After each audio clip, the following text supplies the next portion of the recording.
That's really how these meetings started. Just loving, we love to talk about books. Yeah. And so, Where is anyway. Andrew? Oh, yes. Here's Andrew. Where are yes. you? You've got a card catalog behind you, boy. What is that? I'm definitely somewhere very important. Okay. Very, very good. So then we can go ahead and jump in. I just wanted to say a quick welcome to everybody. I hope y'all had an easy time getting into the meeting, and so glad to have everybody here today. So we will go ahead and get started with where's Andrew? And he says he's somewhere very important today. Okay, so and Andrew, is it related to the theme for the day? Yes. Okay. So we are, again, just to remind everybody, we are talking about the Scarlet Letter by Nathaniel Hawthorne, and we'll be talking about its place in American Romanticism. So we're talking about really American Romanticism, more so the early 19th century, early to mid 19th century. May go on a little bit later in the American tradition, but anyway. All right, so I'm assuming then this is a place in the United States, and yes, I'm going to go ahead and you've got a bust up there. I can't see what it is, but there's somebody watching over your shoulder. I'm going to say New England. I don't remember if it's New England or not. Okay. I always get confused if it's considered New England or a middle state. Or middle state, yeah, that's true. That's true. That means Baltimore, then, doesn't it? No. Baltimore is a New England state, but it's also a middle state. I was thinking Virginia. No, a bit north. Pennsylvania? No. Oh, that's always one that I get confused. I never know if it's Is it New Hampshire? No. Okay. Oh, Massachusetts. No. Oh, that really is New England, I guess. Did we already say Delaware? Yeah. Delaware. No. New Jersey. No, but that's British close. Columbia. Unfortunately, not American, and other side of the country. Is it New Have York? we got to Connecticut? Yes, New York. Oh, I was New going to York. say that. Darn it. Okay. Okay. Go Steph. Narrow it down. Joellen, you have to edit that geographical challenge out of this. I know. I was thinking DC, not BC. Yeah. District of Don't Columbia. We're all brainstorming here. That thing's off limits. Okay, so New York. We decided New York, right? Mhm. Yeah. Yes. The university? It is not a university. Is it part of the library system? Yes. Oh, it's the New York Public Library? Part of it. Part of it.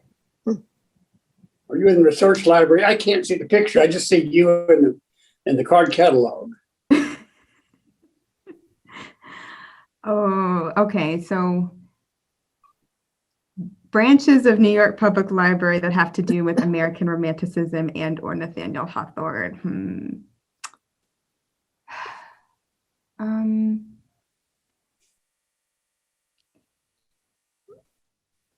I am drawing a blank. Based on the, I'm sorry, Joellen. No, you go ahead. I was just rambling. I was just thinking based on the two of the busts behind Andrew and the painting, I'm thinking that this library is dedicated to some type of business person, tycoon type. It's named after two people. Okay. One of them, I don't remember why he was important. They were brothers. The other one is a prominent abdominal surgeon. Okay, yeah, that's not where I was. Yeah. I thought it was Carnegie. Okay. Okay, all of you abdominal surgeon people out there, it's got to be obvious. I mean, it's just crying out.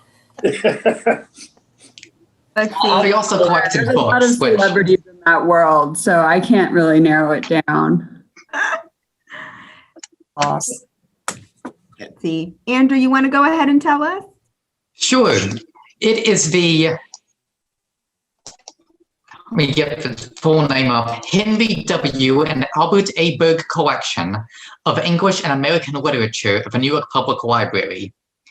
It contains the Nathaniel Hawthorne papers. Oh, Oh, Okay.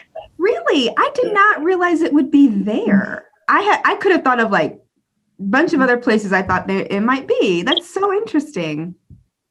Okay. And Well, at then, least those people who don't know what it is, behind him is a card catalog. And Andrew, you've never seen one. You don't know what they are. And you've never filed cards in them or typed them. And I'm the only person in this group that even knows what to do with that thing. no, you're not, Bob. Oh, no, that's not true. I had a job replacing cards in a card catalog. That was one of my library jobs. So you're not alone. Wasn't that fun? I'm I there want, too. I want to know what's under that tarp. Yes. Maybe that's some abdominal parts. Ew. Yeah, Alex. could be a rabbit. I don't know. Could be Nathaniel Hawthorne's abdominal parts. Who knows? Who knows? You Yeah, never that makes know. sense. It is, yeah. Oh, that's so great. Well, thank you so much, Andrew. And as usual, Andrew's handout that he made is in the chat now, so you can download it and learn about where Nathaniel Hawthorne's papers are located in New York. So again, thank you. We always appreciate that. That was a good one. Okay, so just to get started with this week, so the week before last, we're in Regency era England, and so we're going to fast forward just a few decades, and we're going to kind of hop across the ocean and talk about American Romanticism. And but first, we're going to talk just in general about Romanticism and how it's defined, because it's not quite uniform. It really depended on the location, the writer, the artist, but there were some common themes. So we're talking about a time period really during the late 18th century and into the early to mid 19th century. It was an artistic, literary, and philosophical movement that began in Europe and really spread to the United States. And basically, kind of in a nutshell, it was a departure from neoclassicism and the Enlightenment, which really emphasized simplicity, objectivity, proportions, and kind of an obsession with classical antiquity, and moved to a focus on subjectivity and nature, mystery, wonder, imagination, and aesthetic freedom. So I thought one way that we can kind of, before we get into the literature, one way that I can maybe show the differences between kind of neoclassicism and Romanticism would be through art. So there's a website on the Met where they kind of, let me see if I can find it. They have some examples of neoclassicism and some examples of romanticism in terms of art. So I'm going to show that so we can kind of see what some of these differences were. So some of these are sculptures, but this is the neoclassicist art we see. So a lot of sculptures. And again, this is kind of what I was talking about with this interest in classical antiquity. But then you can see in the paintings, I am not an artist or very well versed in art, but you can see here the gist of it. And again, a lot of proportions, simplicity, traditional look. But then when we move over to Romanticism, you're going to see some, sorry, let me see if I can get this to go away. Okay, so now this is Romanticism we're looking at. So take a look at some of the differences you see.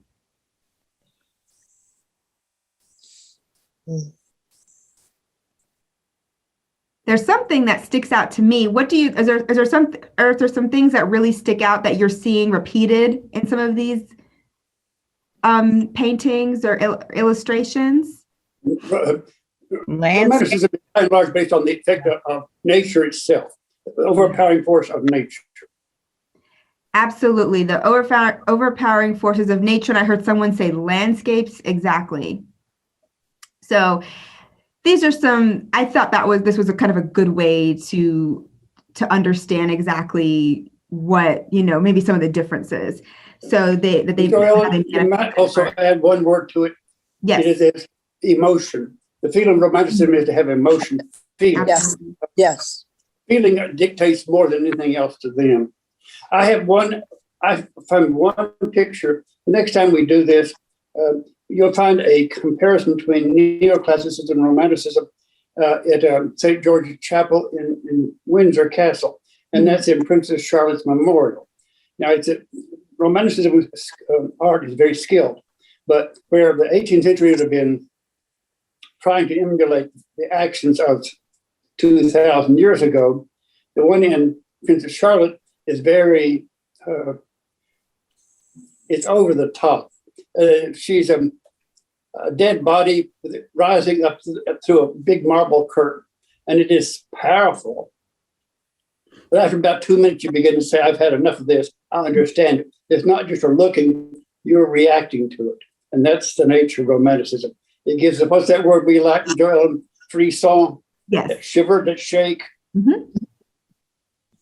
I think that's a great point. And I think I had a couple other, it's just really interesting because in America, I think this is really important because it was really considered the first full-fledged literary movement in America because the country was so nascent during that time and was still forming.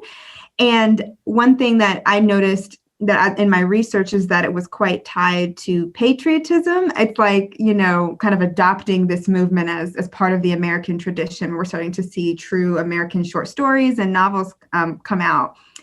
And like Mr. Williams said, emphasis on feeling, an emphasis on aesthetic freedom, focusing on the individual. I think, and focusing on a lot of psychological issues and especially with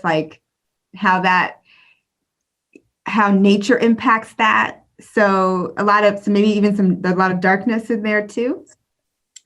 Writers included Ralph Waldo Emerson and Nathaniel Hawthorne, who we're going to talk about today, Edgar Allan Poe, Emily Dickinson, who I know Camilla loves, and Walt Whitman, so et cetera, et cetera.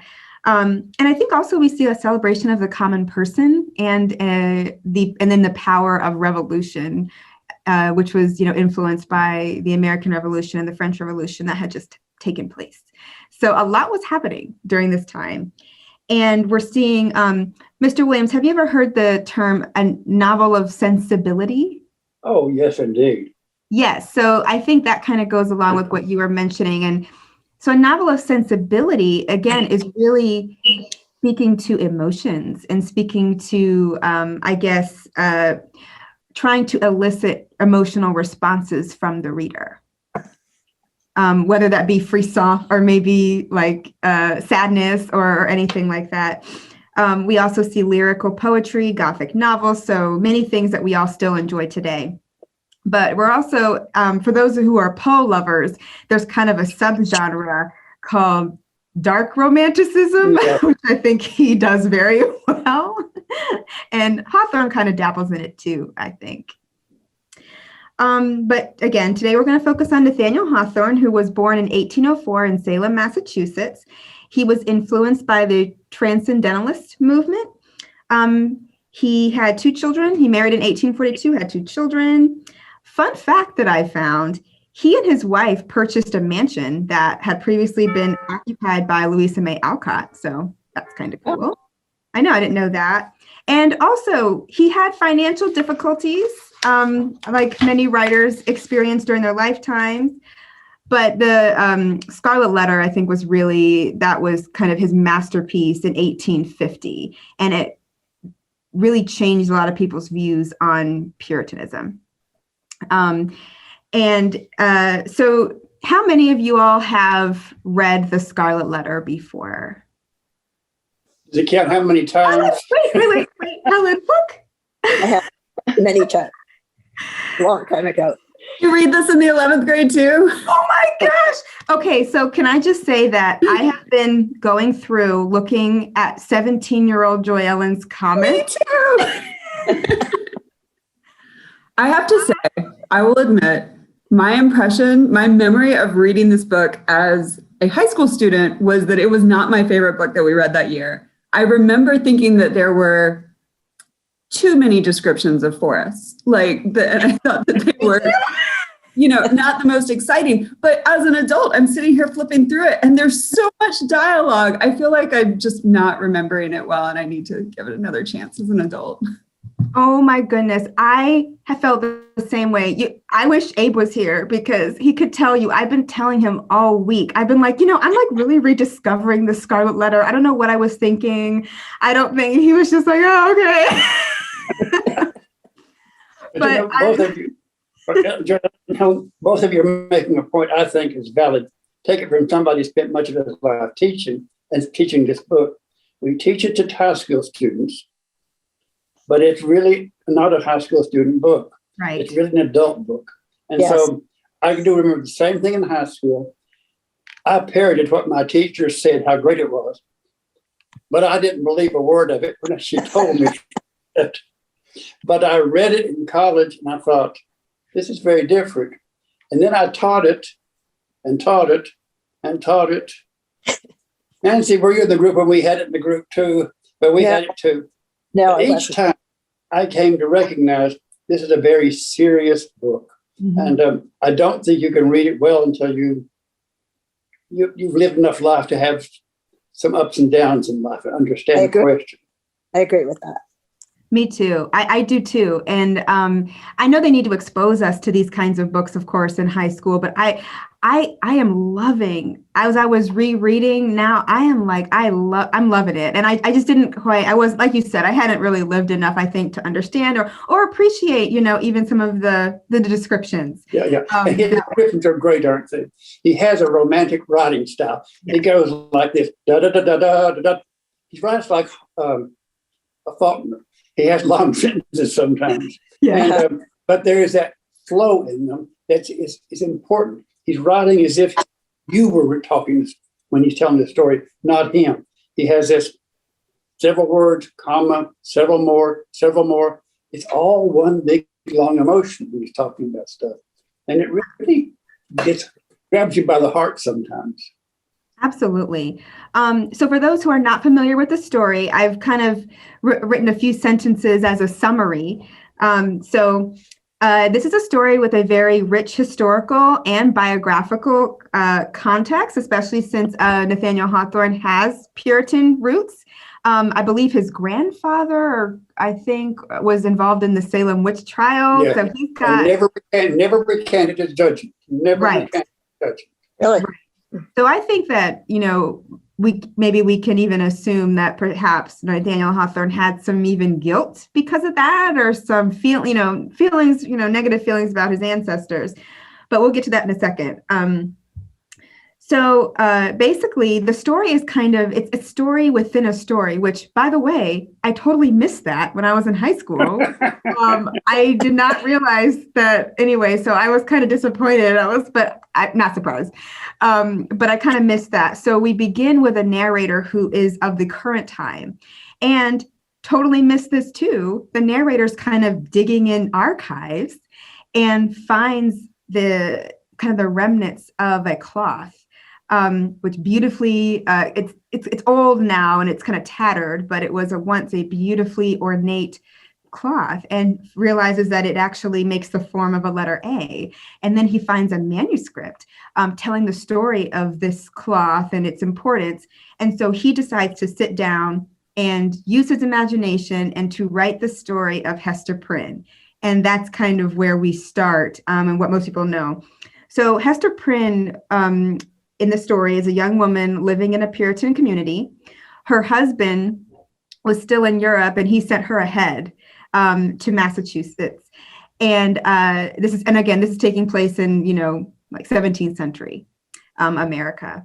So she has a child outside of wedlock, names a little girl Pearl, but that is punishable by death in the Puritan community. But instead of condemning her to death, the community forces her to stand on a platform for 3 hours with her child, and then for the rest of her life, wear this scarlet letter A sewn onto her blouse as a testament to her sin and her shame. It's kind of ironic. It's a beautifully embroidered letter that she does a great job with. But they really get upset because she refuses to reveal her lover's name. But we soon find out who it is. And anyway, and he is overtaken with guilt. I think this is going to have to be we're going to talk about it. This is going to have to be a spoiler alert because I just feel like we're not going to be able to talk about the novel properly. But the father of the child is actually the Reverend Arthur Dimmesdale, the Reverend of the community. So he becomes absolutely overtaken by guilt, especially since nobody knows. But then Hester's husband arrives and he, realizes that his wife has committed this adulterous act. He doesn't want to reveal his identity because he doesn't want to be mocked. And so he decides to take on a new name, Roger Chillingworth. And isn't that a name? And he seeks revenge when he finds out that Reverend Dimmesdale is the father of the child, and he seeks to destroy him physically and mentally. And so anyway, it is again, I didn't realize it, 10, 11, years ago, but it is like it's just it's a riveting novel. But it is highly descriptive and which is something that I didn't appreciate before, but do now. It was originally published by Ticknor, Reed and Fields in Boston in 1850. And so we've got a copy. We've got the second American edition in our collection, and I have some images of that I'll show. So I guess I can go ahead and show that now because I think there's a couple things that I want to talk about, and I want to see what y'all think about it. So let's see. I'm hoping, let me see if I can get this. So Mr. Williams, to me, this looks like, so this would be the original cloth binding. It is. It's the famous Ticknor, Reed and Fields brown buckram cloth. Mm-hmm. It really is in very good condition for what it is. It is. That stuff wears badly, but it is the original cover. Now, are you going to talk about the points on them too, Joellen, like Mark Twain? I actually am not going to talk about points today. Do you want to say a couple words about it? Well, I will just say this. The first edition varies between errors corrected because Ticknor Field had to set the type by hand. And every time they wanted to reprint it, they had to reset the type. So they changed typographical errors. There are people who collect those things. They have nothing to do with, so shall we say, the intellectual merits of the story. Yeah. Interesting. I didn't realize that so I need to look in some of the points at this one too. So thank you. Go to BAL. See, that's a foreign word to everybody there, but Bibliography of American Literature. Yeah. But Jacob Blank was the one who counted all these variations. Oh, wow. Okay. I'm going to do that. I love stuff like that. Yes, you do. I know that. Does your mother know you know that? She probably doesn't know that I love those points that much. So I think this is really cool. I was fascinated. This is the first thing when you open the book, our 1850 copy, the first thing you see. It's a list of books recently published by Ticknor, Reed and Fields. And I think this is so cool because it's very much, I think, indicative of the time period because we're seeing the middle of the 19th century, and we're really seeing the democratization of books, commercialization of books. Books are more accessible to average people.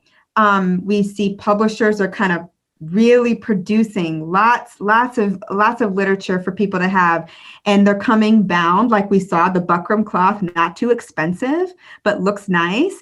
And we see here there all of these different, works that they're publishing. Longfellow, Oliver Wendell Holmes, Tennyson. We see just Leigh Hunt. And so I think this was cool. These advertisements, we see this a lot in books of the time period. Just wanted to show that. And then next thing, so this is the title page. A romance. Yeah. And let's talk about the Scarlet Letter, a romance. So 17-year-old Joy Ellen would have been like, oh, I read a romance novel for class, and then was sorely disappointed because it's like, this is not what I think of when I think of a romance novel. But that's not what it meant. And I didn't know that when I was young.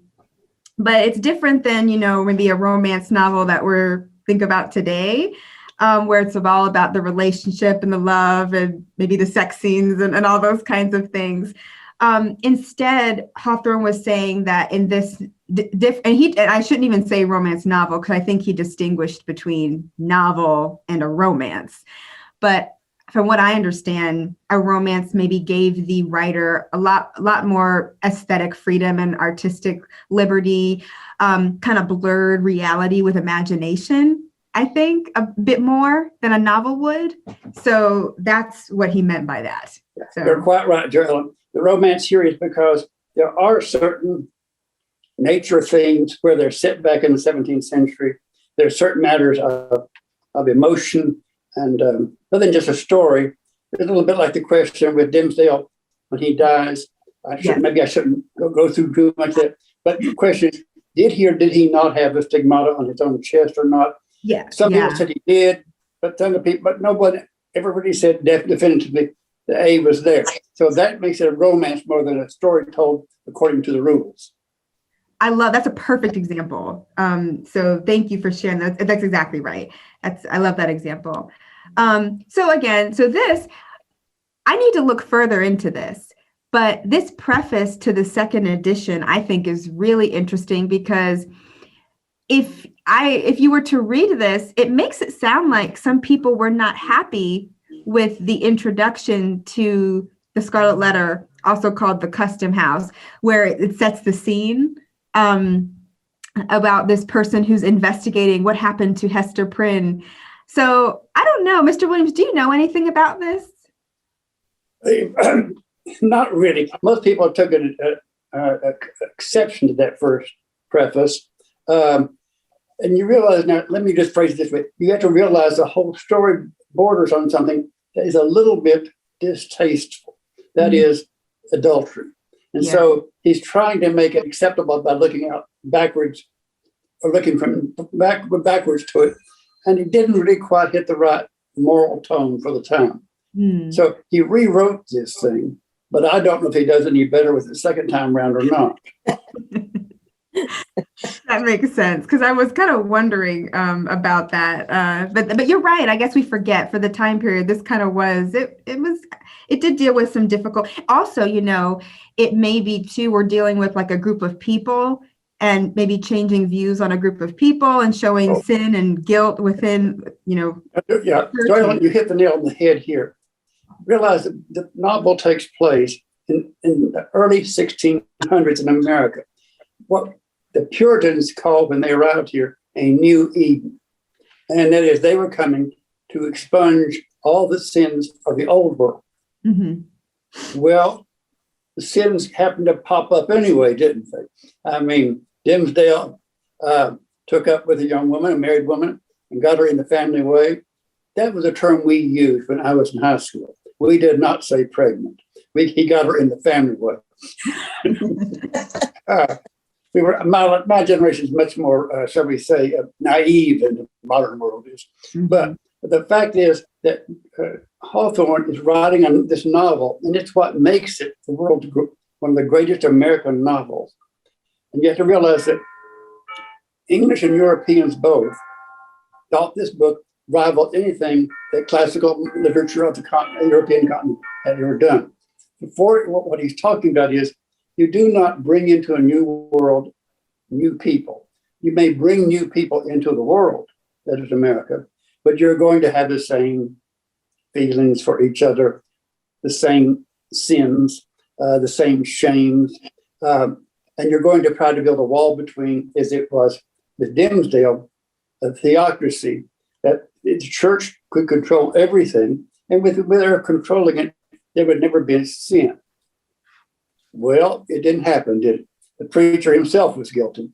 Right. And so you wind up having, and I think the second preface is trying to address that is, I am not condemning the American dream. We are flawed.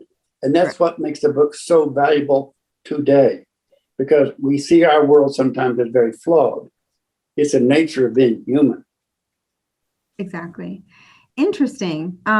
Thank you so much for that. And that makes a lot of sense. So You don't want my conversation. You know I'm going to talk stuff. You're going to say, I wish he'd shut up. No, this was perfect. So there's the Custom House, Introduction to the Scarlet Letter. So I just want to read one quote from this. I really like this one. This is when I just love the way, again, I'm learning to really appreciate Nathaniel Hawthorne's writing style now, but I really love this when the narrator first encounters the torn, old, tattered A. So I'll read just quickly. But the object that most drew my attention in the mysterious package was a certain affair of fine red cloth, much worn and faded. There were traces about it of gold embroidery, which, however, was greatly frayed and defaced, so that none, or very little, of the glitter was left. It had been wrought, as was easy to perceive, with wonderful skill of needlework, and the stitch, as I am assured by ladies conversant with such mysteries, gives evidence of a now forgotten art, not to be recovered even by the process of picking out the threads. This rag of scarlet cloth, for time and wear and a sacrilegious moth, had reduced it to little other than a rag. On careful examination, assumed the shape of a letter. It was the capital letter A. So anyway. It's beautiful. And Joel, thank you for that. This is the heart of the thing, because you see this, he's telling a story. And at the very beginning, he did the most important thing. He made Hester Prynne alive, because we're going to learn that she was skilled with the needle. Right. And this is her work. And so now you have, this is what makes it a romance. Yes. It's not just a story, but the story says, I have this artifact in my hand. Tammy and Joel, how do you like I brought that into your all's world, the archives world, an artifact? That's what makes it personal. It was belonging to someone. Now we have to know the story about that, the maker of that A. But she's a very strong, powerful woman. Yes. Hester Prynne is not, she never once broke down with and confessed anything. And she did not collapse even after Dimmesdale died. She still kept her own place in the world, her own strength. So it really is in some ways, Joel, Hawthorne recreated the romantic Gothic novel when he told that story. Absolutely. I think that's a great point. And kind of along those lines, I've noticed, like, when it's after the introduction, the first chapter is the prison door. And I remember realizing how difficult I felt this novel was going to be when I noticed that Nathaniel Hawthorne spent an entire half of a page describing a wild rose bush. And I was like, oh, so homework is going to take me longer. What I'm in for. than I thought. Okay. But, like Helen said, we see the dialogue, there is quite a lot of dialogue. And I wanted to bring out something we were talking about, the themes in this novel are guilt, sin, hypocrisy, and love and all sorts of things. But these women, the Puritan women who are looking as Hester is about to come out on the platform. Those women, I'm afraid of them. I know you should be, because some of the things they said. So, Hawthorne often refers to them as the gossips. So these are women, but some of this dialogue, it's not too far from things you might hear today, even though the language is a little bit different. I'm trying to find like my favorite one. Let's see. Here's one. there's a woman who's mad about the whole situation, doesn't think that Hester's being punished hard enough. She says, "Good wives," said a hard-featured dame of 50, "I'll tell ye a piece of my mind. It would be greatly for the public behoof if we women, being of mature age and church members in good repute, should have the handling of such malefactresses as this Hester Prynne. What think ye, gossips? If the hussy stood up for judgment before us 5 that are now here in a knot together, would she come off with such a sentence as the worshipful magistrates have awarded? Marry, I trow not." Then someone said, "At the very least, they should have put a brand of hot iron on Hester Prynne's forehead." And then, then we have the other person who says, "This woman has brought shame upon us all and ought to die." So, as we can see, ruthless crowd here. Yeah. And see, that reinforces his notion that this was a pristine New Eden, and sin comes into it. What do you do when you have sin there? Cut it out, kill it. And so it is a powerful story.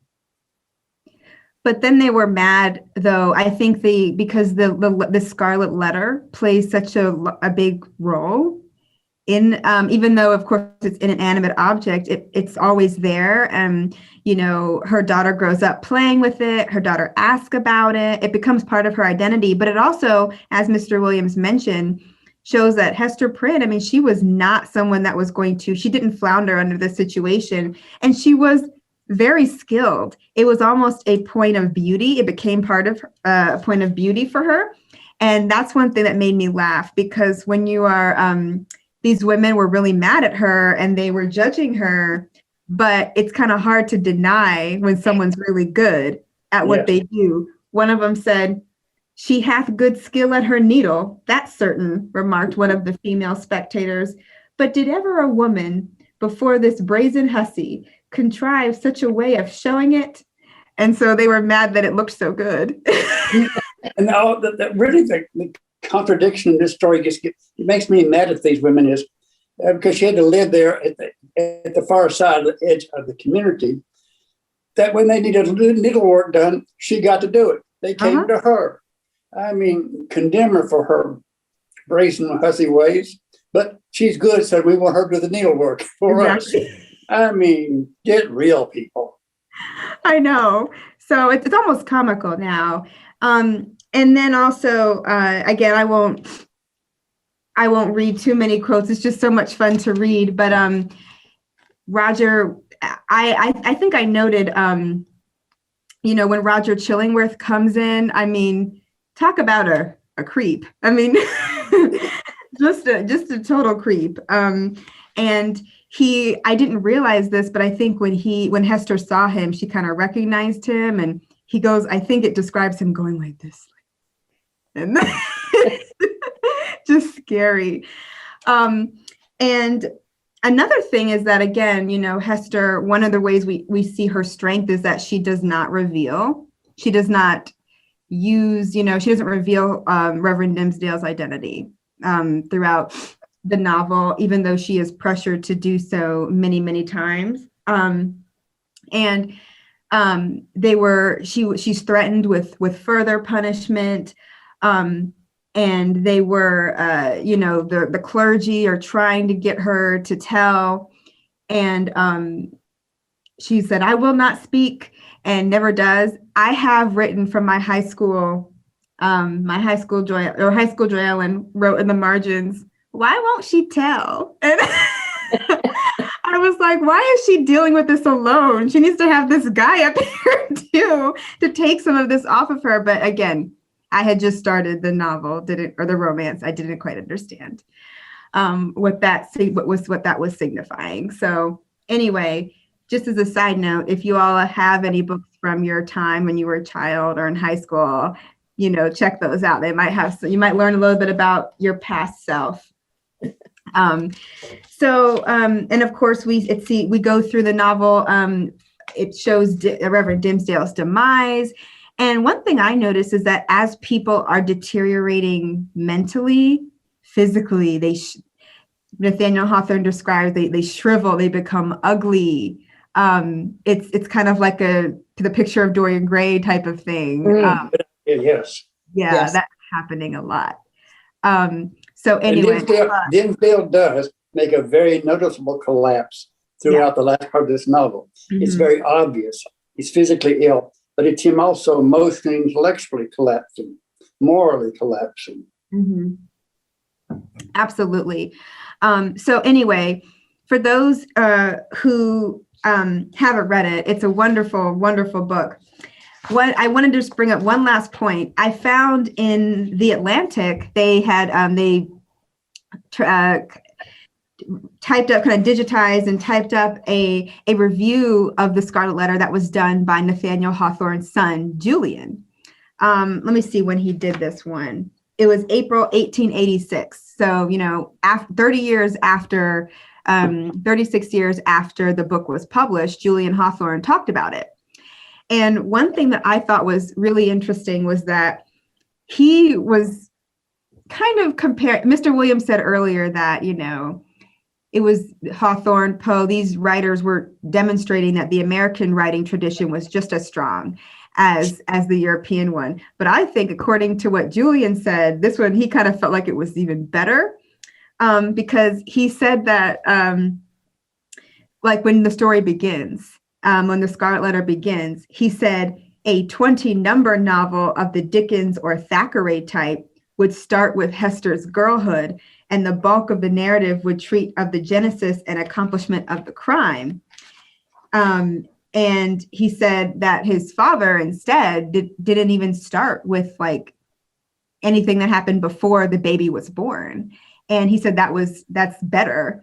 And he said that his dad instead chooses to have a few pregnant hints scattered through the volume. But what that would have developed into a circumstantial and a laborious narrative in any of the most deliberate English or French novelist could desire. So basically saying that they talk too much in their novels and it goes on and on and on. But his father's subtlety was one thing that heightened the level of the book, which again, me as a high schooler didn't quite realize the things that Nathaniel Hawthorne wasn't saying. I think I was like, oh, he's having a lot of description, but there is quite a bit that is not said, and that you're left to imply or that's it's kind of revealed to you in bits and pieces maybe of the past. So I think that was kind of cool. That's a good observation. Yeah. When he's talking about something like Dickens wrote different. He wrote for weekly episodes. And so he overtalks the issue sometimes too much. In 1850, this book was published by Ticknor and Field in Boston. They made a contract because the British and English did not have very cooperative copyright laws. And the British would just steal American literature freely, and the Americans would steal British literature very freely.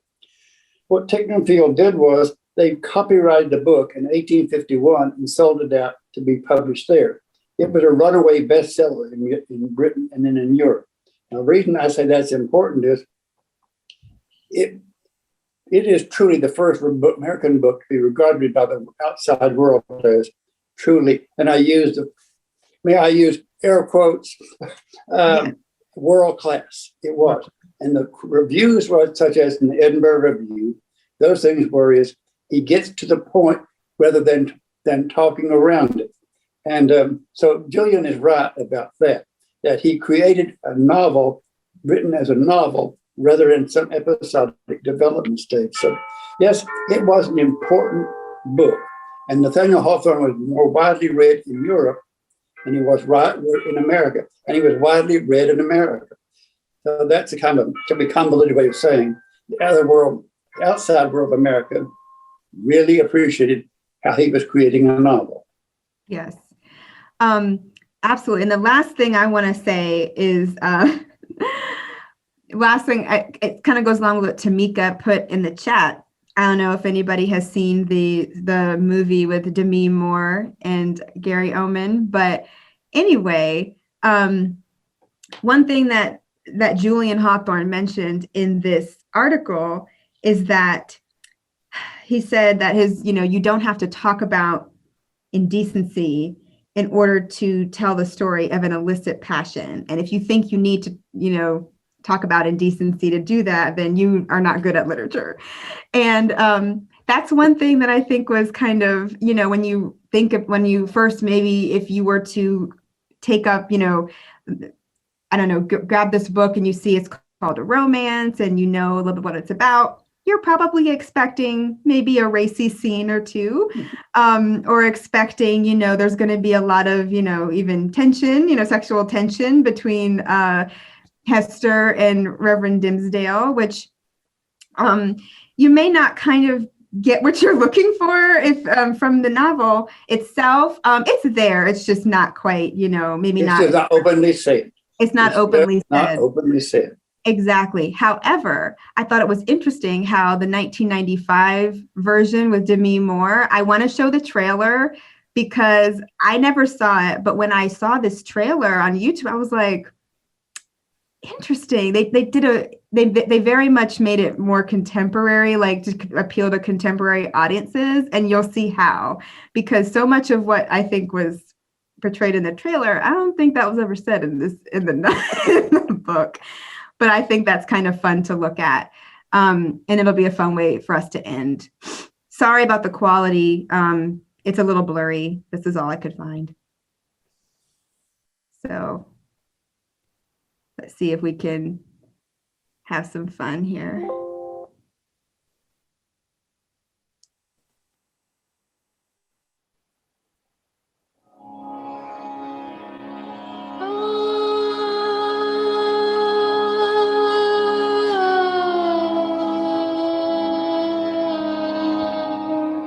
Friends and fellow voyagers in the greatest of all dreams, if we are to succeed in building our new Jerusalem, then the power of love, yea, his divine love, must bind our hearts as one.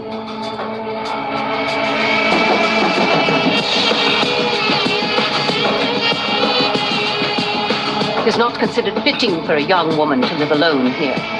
My husband has sent me on ahead to prepare a place for his arrival. So that is what I intend to do. I greatly enjoyed your sermon. It's rare for a man so young to speak with such a force of passion. But for some reason, I felt most inspired today. I thought the young minister very handsome. I can see what others cannot. But I know the hearts of men. Whatsoever thou must after is mine enemy, saith the Lord God, for only I shall consume thee, only I shall fill thee up. From Hollywood Pictures and director Roland Joffe comes the classic story. God help me, Hester. I'll love thee. God help me, I love thee too. Of a love so forbidden. I had to warn you, my husband. He has vowed to seek you out. And a passion so fierce. Where is he, woman? Their world would never be the same.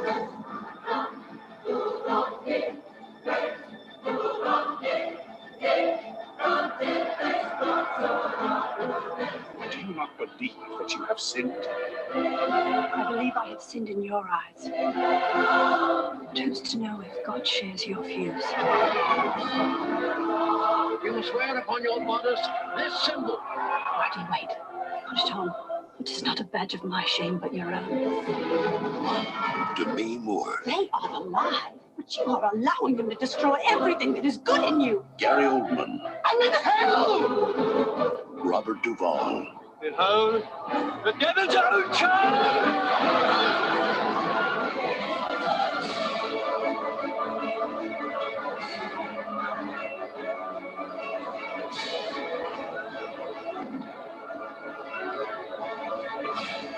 The Scarlet Letter.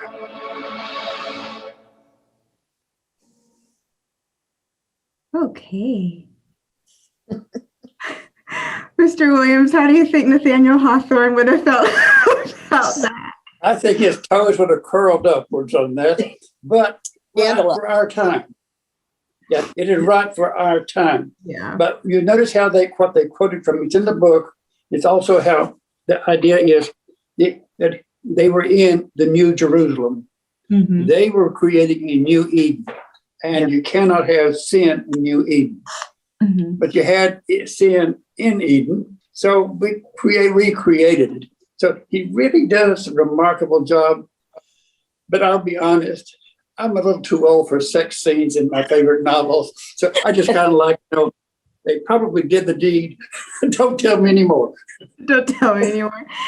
Yeah. So anyway, y'all have that at your house?